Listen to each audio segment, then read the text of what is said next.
सबसे पहला प्रश्न है, सत्यशोधक समाज किसने स्थापित किया? तो इसका सही जवाब है ज्योतिबा फुले ने स्थापित किया था सत्यशोधक समाज की स्थापना। अगला प्रश्न है, रविन्द्रनाथ टैगोर ने किस उपाधि को लौटा दिया था?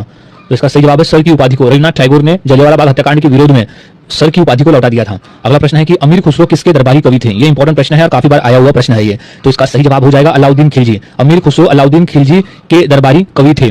अगला प्रश्न है, गांधी जी ने किसे अपना राजनीतिक गुरु कहा था? तो इसका सही जवाब है गोपाल कृष्ण गोखले को महात्मा गांधी जी ने अपना राजनीतिक गुरु कहा था। अगला प्रश्न है, कलिंग युद्ध किसके शासनकाल में हुआ था? तो इसका सही जवाब है अशोक के शासनकाल में हुआ था कलिंग का युद्ध। और अशोक जो थे वो मौर्य वंश से संबंधित थे और कलिंग के युद्ध के बाद में सम्राट अशोक ने बौद्ध धर्म को ग्रहण किया था। अगला प्रश्न है, मेघदूत किसकी रचना है? तो इसका सही जवाब है कालिदास की रचना है। मेघदूत जो है वो कालिदास की रचना है। अगला प्रश्न है, मेरी सत्य की प्रयोगशाला किसकी आत्मकथा है? तो इसका सही जवाब हो जाएगा महात्मा गांधी जी की आत्मकथा है मेरी सत्य की प्रयोगशाला। अगला प्रश्न है, विश्व में बिना मरुस्थल वाला एकमात्र महाद्वीप कौन सा है? तो वह है यूरोप महाद्वीप। विश्व में बिना मरुस्थल वाला एकमात्र महाद्वीप जो है वो यूरोप महाद्वीप है। यूरोप महाद्वीप में एक भी मरुस्थल नहीं है। अगला प्रश्न है, एलोरा की गुफाओं में सबसे बड़ा मंदिर कौन सा है? तो वह है कैलाश मंदिर। एलोरा की गुफाओं में जो सबसे बड़ा मंदिर है वो है कैलाश मंदिर। अगला प्रश्न है, त्र्यंबकेश्वर मंदिर किस नदी के उद्गम पर है? तो वो गोदावरी नदी के उद्गम पर है। त्र्यंबकेश्वर मंदिर जो है वो गोदावरी नदी के तट पर स्थित है, के उद्गम पर स्थित है। अगला प्रश्न है, जगन्नाथ मंदिर के मुख्य देवता किस अवतार के हैं? तो सही जवाब है विष्णु अवतार के। जगन्नाथ मंदिर के जो मुख्य देवता है वो विष्णु के अवतार है। अगला प्रश्न है, जगन्नाथ मंदिर किस वास्तुकला शैली में बना है? तो इसका सही जवाब है कलिंग में। जगन्नाथ मंदिर जो है वो कलिंग वास्तुकला शैली में बना हुआ है। अगला प्रश्न है, लिंगराज मंदिर का निर्माण किस वंश ने कराया था? तो इसका सही जवाब है सोमवंशी। लिंगराज मंदिर का जो निर्माण है वो सोमवंशी वंश ने कराया था। अगला प्रश्न है, खजुराहो मंदिर किस वंश द्वारा बनाए गए थे? तो वो चंदेल द्वारा। खजुराहो मंदिर जो है वो चंदेल वंश द्वारा बनाए गए थे। अगला प्रश्न है कि कांची कामाक्षी मंदिर किस देवी को समर्पित है? तो सही जवाब है पार्वती। देवी पार्वती को समर्पित है कांची कामाक्षी मंदिर। अगला प्रश्न है कि कांची कामाक्षी मंदिर किस नगर में है? तो सही जवाब है वो है कांचीपुरम में। कांची कामाक्षी मंदिर जो है वो कांचीपुरम में स्थित है। अगला प्रश्न है, स्वर्ण मंदिर किस झील के बीच में स्थित है? तो वो है अमृत सरोवर झील में। स्वर्ण मंदिर जो है वो अमृत सरोवर झील में स्थित है। इंपॉर्टेंट प्रश्न है, इसे अच्छी तरह से याद में रख लेना है। अब नेक्स्ट है कि स्वर्ण मंदिर की नींव किसने रखी थी? तो इसका सही जवाब हो जाएगा मियां मीर संत ने रखी थी। स्वर्ण मंदिर की जो नींव है वो मियां मीर संत ने रखी थी। अच्छी तरह से इसे याद में रख लेना है। अब नेक्स्ट क्वेश्चन है कि चौरा चौरी कांड किस राज्य में हुआ था? तो वो हुआ था उत्तर प्रदेश में। चौरा चौरी कांड जो है वो उत्तर प्रदेश राज्य में हुआ था। अगला प्रश्न है, सुभाष चंद्र बोस को किस उपाधि से जाना जाता है? तो उन्हें नेताजी, सुभाष चंद्र बोस को हम नेताजी की उपाधि से जानते हैं। अगला प्रश्न है, दांडी मार्च कितने किलोमीटर का था? तो वो था 241 किलोमीटर का। दांडी मार्च जो था वो 241 किलोमीटर का था। अगला प्रश्न है, गांधी इरविन समझौता कब हुआ था? तो इसका सही जवाब है 1931 में हुआ था। गांधी इरविन समझौता हुआ था 1931 में। अगला प्रश्न है, करो या मरो का नारा किस आंदोलन में दिया गया था? तो वो था भारत छोड़ो आंदोलन में दिया गया था। करो या मरो का नारा महात्मा गांधी जी द्वारा भारत छोड़ो आंदोलन में दिया गया था। भारत छोड़ो आंदोलन की शुरुआत हुई थी 1942 में। अगला प्रश्न है, भारत का पहला चुनाव आयोग किसने संचालित किया था? तो इसका सही जवाब है सुकुमार सेन ने। भारत का जो पहला चुनाव आयोग है वो सुकुमार सेन ने संचालित किया था। अगला प्रश्न है, नोटपैड फाइल का एक्सटेंशन क्या होता है? तो वो होता है .txt। नोटपैड फाइल का जो एक्सटेंशन है वो .txt होता है। अगला प्रश्न है, कीबोर्ड किस प्रकार का उपकरण है? तो वो एक इनपुट डिवाइस है। कीबोर्ड जो है वो एक इनपुट डिवाइस है। अगला प्रश्न है, www का पूरा नाम क्या है? तो वो है वर्ल्ड्स वाइड वेब। www का पूरा नाम है वर्ल्ड्स वाइड वेब। अगला प्रश्न है, भारत का पहला सुपर कंप्यूटर कौन सा है? तो वो है परम 8000। परम 8000 है भारत का पहला सुपर कंप्यूटर। अगला प्रश्न है, www का आविष्कार किसने किया? तो वो है टिम बर्नर्स-ली ने किया था www का आविष्कार। अगला प्रश्न है, स्प्रेडशीट सॉफ्टवेयर का उदाहरण कौन सा है?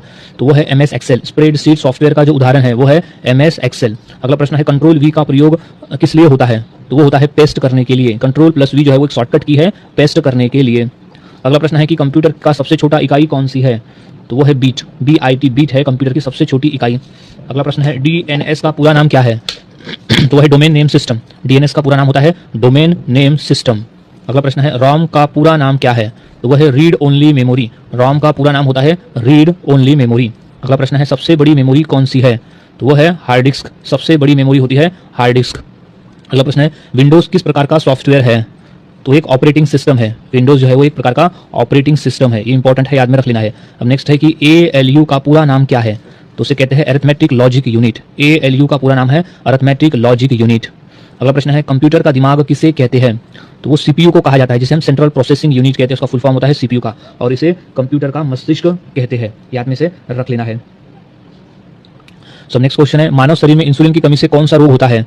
तो रोग है डायबिटीज। मानव शरीर में इंसुलिन की कमी की वजह से डायबिटीज नामक रोग होता है, याद में रख लेना है। अब नेक्स्ट क्वेश्चन है कि कौन सा अंग शरीर को विषैले पदार्थों से मुक्त करता है? तो है यकृत अंग जो है वो हमारे शरीर को यानी मानव शरीर को विषैले पदार्थों से मुक्त करता है। अगला प्रश्न है, कौन सा विटामिन सनसाइन विटामिन कहलाता है?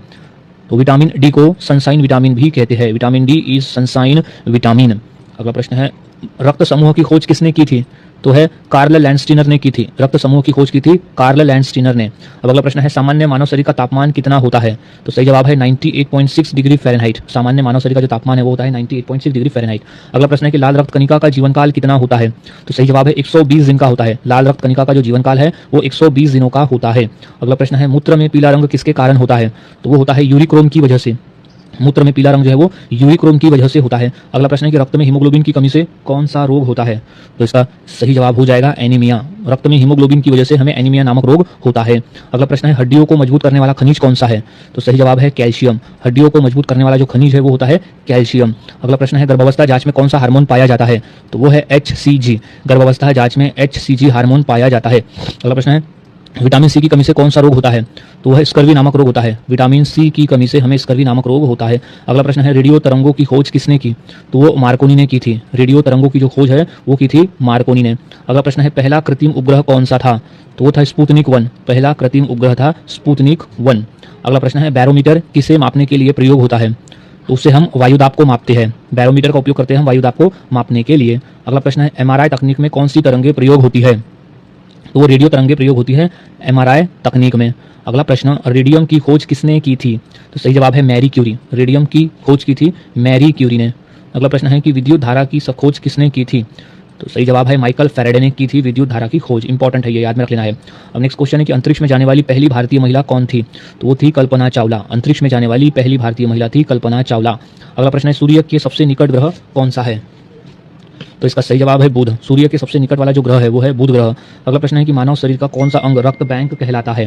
तो इसका सही जवाब हो जाएगा प्लीहा। मानव शरीर का रक्त बैंक कहलाता है प्लीहा। अगला प्रश्न है, मानव शरीर में सबसे लंबी हड्डी कौन सी होती है? तो वो हड्डी है फीमर हड्डी, जो कि मानव शरीर के जांग में पाई जाती है। फीमर हड्डी वो होती है मानव शरीर की सबसे लंबी हड्डी। अगला प्रश्न है, मलेरिया रोग किससे फैलता है? तो फैलता है एनाफिलीज मच्छर से। मलेरिया नामक जो रोग है वो फैलता है एनाफिलीज मच्छर से। अगला प्रश्न है, मानव शरीर में सबसे बड़ी ग्रंथि कौन सी है? तो है यकृत ग्रंथि। मानव शरीर की सबसे बड़ी ग्रंथि का नाम है यकृत ग्रंथि, जिसे लीवर कहते हैं। अगला प्रश्न है, बारूद में कौन सा रासायनिक पदार्थ पाया जाता है? तो वो है पोटेशियम नाइट्रेट। बारूद में पोटेशियम नाइट्रेट रासायनिक पदार्थ पाया जाता है। अगला प्रश्न है, सबसे हल्की धातु कौन सी है? तो वो है लिथियम धातु। सबसे हल्की धातु होती है लिथियम धातु। अगला प्रश्न, रक्त का लाल रंग किसके कारण होता है? तो वो हीमोग्लोबिन की वजह से होता है। रक्त में जो लाल रंग है वो हीमोग्लोबिन की वजह से होता है। अगला प्रश्न है, पेट में पाचन हेतु कौन सा अम्ल पाया जाता है? तो वह है हाइड्रोक्लोरिक अम्ल। पेट में पाचन हेतु पाया जाने वाला जो अम्ल है वो है हाइड्रोक्लोरिक अम्ल। नेक्स्ट क्वेश्चन है, विद्युत धारा की इकाई क्या है? तो सही जवाब है एम्पियर। विद्युत धारा को हम एम्पियर में मापते हैं। अगला प्रश्न है, बल का SI मात्रक क्या है? तो इसका सही जवाब हो जाएगा न्यूटन में। बल को हम न्यूटन में मापते हैं। अगला प्रश्न है, गोल्डन टेम्पल स्वर्ण मंदिर कहाँ स्थित है? तो इसका सही जवाब हो जाएगा अमृतसर में स्थित है गोल्डन टेम्पल। अगला प्रश्न है, क्रिसमस पर लोग किसे याद करते हैं? तो वह यीशु मसीहा को याद करते हैं। क्रिसमस पर लोग यीशु मसीहा को याद करते हैं। अगला प्रश्न है, छठ पूजा किस राज्य में प्रमुख रूप से मनाई जाती है? तो वह है बिहार राज्य में। छठ पूजा जो है वो प्रमुख रूप से मनाई जाने वाली पूजा है। अगला प्रश्न है, नवरात्रि में कौन सा नृत्य प्रसिद्ध है? तो सही जवाब है गरबा और डांडिया। नवरात्रि में गरबा और डांडिया जो है वो प्रसिद्ध नृत्य है। अगला प्रश्न है, करवा चौथ में महिलाएं क्या करती है? तो वह उपवास रखती है। नेक्स्ट क्वेश्चन है, पोंगल किस राज्य का प्रमुख त्योहार है? तो सही जवाब है तमिलनाडु का। पोंगल जो है वो तमिलनाडु राज्य का प्रमुख त्योहार है। अगला प्रश्न है, लोहड़ी किस राज्य में धूमधाम से मनाई जाती है? तो वह है पंजाब राज्य का जो प्रमुख त्योहार है वो है लोहड़ी, जो कि धूमधाम से मनाई जाती है। सो नेक्स्ट क्वेश्चन है, दही हांडी किस देवता से संबंधित है? तो सही जवाब है कृष्ण भगवान से। दही हांडी का संबंध है कृष्ण भगवान से। अगला प्रश्न है कि जन्माष्टमी किस देवता का जन्मदिन है? तो वह भगवान कृष्ण का जन्मदिन है जन्माष्टमी। अगला प्रश्न है, ईद अल अजहा को और क्या कहा जाता है? तो सही जवाब है बकरी ईद कहा जाता है। ईद अल अजहा को बकरी ईद भी कहा जाता है। अगला प्रश्न है, दीपावली किस धर्म का प्रमुख त्योहार है? तो वह हिंदू धर्म का। दीपावली जो है वो हिंदू धर्म का प्रमुख त्योहार है। अगला प्रश्न है, नवरात्रि में किस देवी की पूजा विशेष रूप से की जाती है? तो वह है देवी दुर्गा की पूजा। नवरात्रि में देवी दुर्गा की पूजा विशेष रूप से की जाती है। अगला प्रश्न है दिवाली का दूसरा दिन क्या कहलाता है? तो सही जवाब है नरक चतुर्दशी कहलाता है। दिवाली का दूसरा दिन जो है वो नरक चतुर्दशी कहलाता है। अगला प्रश्न है गुरु नानक जयंती को क्या कहते हैं? तो सही जवाब है प्रकाश पर्व। गुरु नानक जयंती को प्रकाश पर्व भी कहा जाता है। अगला प्रश्न है रामनवमी किस महीने में आती है? तो सही जवाब है चैत्र के महीने में। रामनवमी जो है वो चैत्र के महीने में आती है। अगला प्रश्न है हनुमान जयंती किस माह में आती है? तो सही जवाब है चैत्र माह में आती है हनुमान जयंती। अगला प्रश्न है दिवाली में किस वस्तु को जलाना शुभ माना जाता है? तो सही जवाब है दिया जलाना। दिवाली में दिया जलाना शुभ माना जाता है। अगला प्रश्न है रक्षाबंधन किस माह में मनाया जाता है? तो सही जवाब है श्रावण के महीने में मनाया जाता है रक्षाबंधन। अगला प्रश्न है क्रिसमस का त्यौहार कब मनाया जाता है? तो वह है 25 दिसंबर को। हम हर साल क्रिसमस का त्यौहार मनाते हैं। अगला प्रश्न है छठ पूजा किस देवता की आराधना के लिए होती है?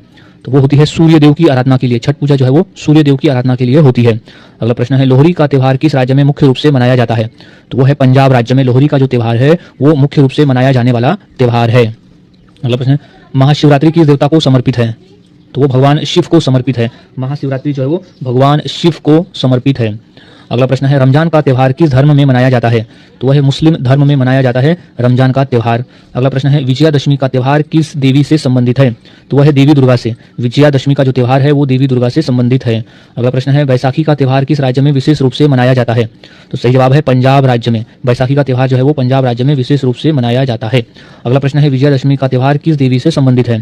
तो वो संबंधित है देवी दुर्गा से। विजयादशमी का जो त्यौहार है वो देवी दुर्गा से संबंधित है। अगला प्रश्न है ईद का त्यौहार किस धर्म से संबंधित है? तो वो मुस्लिम धर्म से संबंधित है। ईद का जो त्यौहार है वो मुस्लिम धर्म से संबंधित त्यौहार है। अगला प्रश्न है नील कमल किस लेखक की कहानी है? तो वो है धर्मवीर भारती की कहानी है। नील कमल जो है वो धर्मवीर भारती की कहानी है। अगला प्रश्न है राग दरबारी किस प्रकार की कृति है? तो वो उपन्यास है। राग दरबारी जो है वो एक उपन्यास है। अगला प्रश्न है मधुरिमा किस लेखक की कविता संग्रह है? तो वह है सुमित्रा नंदन पंत की। मधुरिमा जो है वो सुमित्रा नंदन पंत की कविता संग्रह है।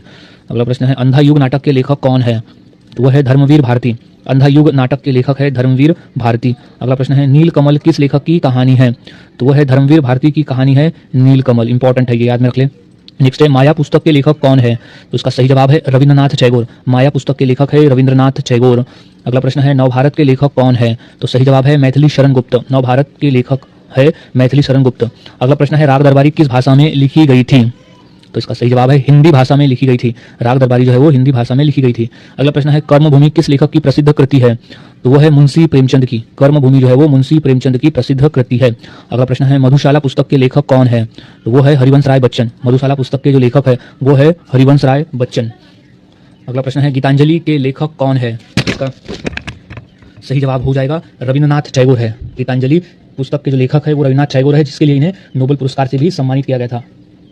अगला प्रश्न है गुलाम किताब किसने लिखी है? तो वो लिखी है मुंशी प्रेमचंद जी ने। गुलाम किताब जो है वो मुंशी प्रेमचंद जी द्वारा लिखी गई पुस्तक है। अगला प्रश्न है कि गोदान पुस्तक के लेखक कौन है? तो इसका सही जवाब है मुंशी प्रेमचंद है। गोदान पुस्तक के जो लेखक है वो है मुंशी प्रेमचंद। अगला प्रश्न है लिट्टी चोखा किस राज्य की लोकप्रिय डिश है? तो वो है बिहार राज्य की। लिट्टी चोखा जो है वो बिहार राज्य की लोकप्रिय डिश है। अगला प्रश्न है ढोकला किस राज्य की पारंपरिक डिश है? तो वह है गुजरात राज्य की। ढोकला जो है वो गुजरात राज्य की पारंपरिक डिश है। अगला प्रश्न है पाव भाजी किस राज्य की प्रसिद्ध डिश है? तो वो है महाराष्ट्र राज्य की। पाव भाजी जो है वो महाराष्ट्र राज्य की प्रसिद्ध डिश है। अगला प्रश्न है इडली किस राज्य की पारंपरिक डिश है? तो वो है तमिलनाडु राज्य की। इडली जो है वो तमिलनाडु राज्य की पारंपरिक डिश है। अगला प्रश्न है कि दाल मखनी किस राज्य की प्रसिद्ध डिश है? तो सही जवाब है पंजाब राज्य की। दाल मखनी जो है वो पंजाब राज्य की प्रसिद्ध डिश है। अगला प्रश्न है भरतनाट्यम नृत्य किस राज्य का है? तो वह है तमिलनाडु राज्य का। भरतनाट्यम जो है वो तमिलनाडु राज्य का प्रसिद्ध नृत्य है। अगला प्रश्न है उड़ीसी नृत्य किस देवता के लिए प्रसिद्ध है? तो वो प्रसिद्ध है भगवान शिव के लिए। उड़ीसी नृत्य जो है वो भगवान शिव के लिए प्रसिद्ध है। अगला प्रश्न है कि भारतीय नृत्य में नाट्यशास्त्र किसने लिखा था? तो वो भरत ने लिखा था। भारतीय नृत्य में नाट्यशास्त्र जो है वो भरत ने लिखा था। सो नेक्स्ट क्वेश्चन है कुचिपुड़ी नृत्य किस राज्य का है? तो सही जवाब है आंध्र प्रदेश का है। कुचिपुड़ी नृत्य जो है वो आंध्र प्रदेश राज्य का नृत्य है। अगला प्रश्न है कथकली नृत्य किस राज्य का प्रमुख नृत्य है? तो सही जवाब है केरल राज्य का। कथकली नृत्य जो है वो केरल राज्य का प्रमुख नृत्य है। अगला प्रश्न है कि भारत का राष्ट्रीय नृत्य कौन सा है? तो सही जवाब है भरतनाट्यम। भारत का जो राष्ट्रीय नृत्य है उसका नाम है भरतनाट्यम। अगला प्रश्न है भारत में प्रथम रेल यात्रा कब हुई थी? तो वो हुई थी 1853 में। 1853 में भारत में प्रथम रेल यात्रा हुई थी। अगला प्रश्न है भारतीय राष्ट्रीय कांग्रेस की स्थापना कब हुई थी? तो सही जवाब है 1885 में हुई थी भारतीय राष्ट्रीय कांग्रेस की स्थापना। अगला प्रश्न है मौर्य साम्राज्य का संस्थापक कौन था? तो वो था चंद्रगुप्त मौर्य। मौर्य वंश का संस्थापक था। अगला प्रश्न है पहली महात्मा गांधी की सत्याग्रह कहाँ हुई थी? तो सही जवाब है दक्षिण अफ्रीका में। महात्मा गांधी ने अपनी पहली सत्याग्रह की थी दक्षिण अफ्रीका में। अगला प्रश्न है भारत में पहला स्वतंत्रता संग्राम कब हुआ था? तो वो हुआ था 1857 में, भारत में पहला स्वतंत्रता संग्राम हुआ था।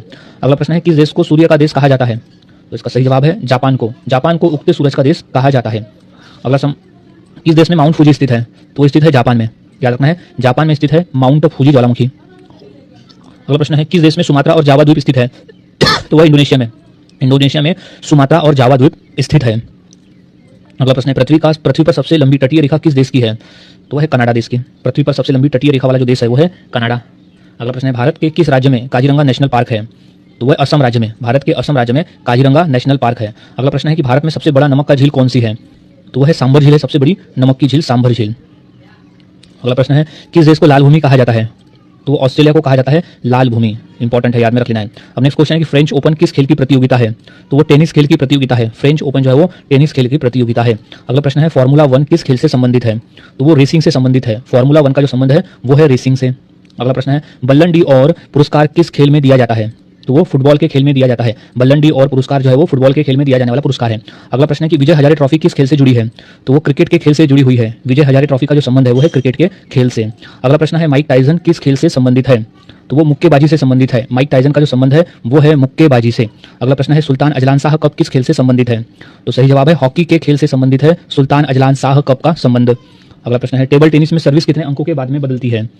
तो वह 2 अंक के बाद में बदलती है। टेबल टेनिस में जो सर्विस है वो 2 अंकों के बाद में बदलती है। अगला प्रश्न है कि डुरंड कप किस खेल से संबंधित है? तो वो फुटबॉल के खेल से संबंधित है। डुरंड कप का जो संबंध है वो है फुटबॉल के खेल से। अगला प्रश्न है, अभिनव बिंद्रा ने ओलंपिक में स्वर्ण पदक किस खेल में जीता? तो वो शूटिंग में जीता। अभिनव बिंद्रा ने ओलंपिक में जो स्वर्ण पदक है वो शूटिंग में जीता था। अगला प्रश्न है कि आईपीएल का पहला सत्र कब खेला गया? तो वो खेला गया 2008 में। आईपीएल का जो पहला सत्र है वो 2008 में खेला गया था।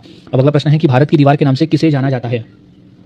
तो इसका सही जवाब है राहुल द्रविड़ को जाना जाता है भारत की दीवार, जो कि क्रिकेट से संबंधित है। वो क्रिकेट खेल खेलते थे। अगला प्रश्न है, आईसीसी का मुख्यालय कहाँ स्थित है? तो स्थित है दुबई में। आईसीसी यानी इंटरनेशनल क्रिकेट काउंसिल, जो कि क्रिकेट को संचालन करता है। अगला प्रश्न है, किस खेल में ड्रिबलिंग शब्द का प्रयोग किया जाता है? तो सही जवाब है बास्केटबॉल के खेल में ड्रिबलिंग शब्द का प्रयोग किया जाता है। याद में रख लेना है, बास्केटबॉल है ड्रिबलिंग। अगला प्रश्न है, साइना नेहवाल किस खेल से जुड़ी है? तो सही जवाब है बैडमिंटन के खेल से जुड़ी है साइना नेहवाल। याद में रख लेना है, बैडमिंटन खेल खेलती है साइना नेहवाल। अगला प्रश्न है, इंडियन सुपर लीग किस खेल से संबंधित है? तो उसका संबंध है फुटबॉल के खेल से। इंडियन सुपर लीग का जो संबंध है वो फुटबॉल के खेल से है। अगला प्रश्न है, क्रिस्टियानो रोनाल्डो किस खेल से जुड़े हैं? तो वो है फुटबॉल के खेल से जुड़े हैं। क्रिस्टियानो रोनाल्डो का संबंध है फुटबॉल के खेल से। अगला प्रश्न है, मैरी कॉम किस खेल से संबंधित है? तो सही जवाब है मुक्केबाजी से। मैरी कॉम का संबंध है मुक्केबाजी के खेल से। अगला प्रश्न है, ऑस्ट्रेलियन ओपन किस खेल की प्रतियोगिता है? तो वो टेनिस खेल की प्रतियोगिता है ऑस्ट्रेलियन ओपन। अगला प्रश्न है, हुसैन बोल्ट किस खेल के खिलाड़ी है? तो वो दौड़ एथलीट्स है हुसैन बोल्ट। अगला प्रश्न है कि थॉमस कप किस खेल से जुड़ा है? तो वो है बैडमिंटन के खेल से। थॉमस कप जो है वो बैडमिंटन के खेल से जुड़ा हुआ है। अगला प्रश्न है, पीटी उषा किस खेल से संबंधित है? तो वो संबंधित है दौड़ से, एथलीट से संबंधित है पीटी उषा का संबंध। अगला प्रश्न है कि विराट कोहली किस खेल से संबंधित है? तो इसका सही जवाब है क्रिकेट के खेल से। विराट कोहली का जो संबंध है वो क्रिकेट के खेल से है। अगला प्रश्न है, डेविस कप किस खेल से संबंधित है? तो वो टेनिस के खेल से संबंधित है। डेविस कप का जो संबंध है वो टेनिस खेल से है। अगला प्रश्न है, ध्यानचंद किस खेल के प्रसिद्ध खिलाड़ी थे? तो वो हॉकी के। मेजर ध्यानचंद जो है वो हॉकी के प्रसिद्ध खिलाड़ी थे और मेजर ध्यानचंद को हॉकी का जादूगर भी कहा जाता है। अगला प्रश्न है कि टेनिस का विंबलडन टूर्नामेंट किस देश में खेला जाता है? तो वो इंग्लैंड में खेला जाता है। टेनिस का जो विंबलडन है वो इंग्लैंड में खेला जाता है। अगला प्रश्न है, रणजी ट्रॉफी किस खेल से संबंधित है? तो वो संबंधित है क्रिकेट के खेल से। रणजी ट्रॉफी का संबंध है क्रिकेट के खेल से। अगला प्रश्न है, ब्लैक पैंथर किस खिलाड़ी का उपनाम है? तो वो पेले का उपनाम है ब्लैक पैंथर। अगला प्रश्न है, क्रिकेट का भगवान किसे कहा जाता है? तो वो कहते हैं हम सचिन तेंदुलकर को। क्रिकेट का भगवान कहा जाता है सचिन तेंदुलकर को। अगला प्रश्न है, मोहनजोदड़ो का अर्थ क्या है? तो मोहनजोदड़ो को कहते हैं मृतकों का टीला। मोहनजोदड़ो को कहा जाता है मृतकों का टीला। अगला प्रश्न है, शांति निकेतन की स्थापना किसने की थी? तो इसका सही जवाब हो जाएगा रविन्द्रनाथ टैगोर ने की थी शांति निकेतन की स्थापना। अच्छी तरह से याद में से रख लेना है। नेक्स्ट है कि संविधान सभा के स्थायी अध्यक्ष कौन थे? तो वो थे डॉक्टर राजेंद्र प्रसाद। संविधान सभा के स्थायी अध्यक्ष थे डॉक्टर राजेंद्र प्रसाद। अगला प्रश्न है, चंपारण सत्याग्रह किस वर्ष शुरू हुआ था? तो 1917 में शुरू हुआ था चंपारण सत्याग्रह का। अगला प्रश्न है, मनुष्य के शरीर में कितनी हड्डियां होती है? तो मानव शरीर में टोटल 206 हड्डियां पाई जाती है। मानव शरीर में टोटल 206 हड्डियां पाई जाती है। अगला प्रश्न है, पंचायती राज प्रणाली किस देश से ली गई है? तो वो ली गई है ब्रिटेन देश से। पंचायती राज प्रणाली जो है वो ब्रिटेन देश से ली गई है। अगला प्रश्न है कि ओलंपिक खेल कितने वर्षों के बाद में आयोजित किए जाते हैं? तो वो हर 4 वर्ष के बाद में आयोजित किए जाते हैं ओलंपिक खेल।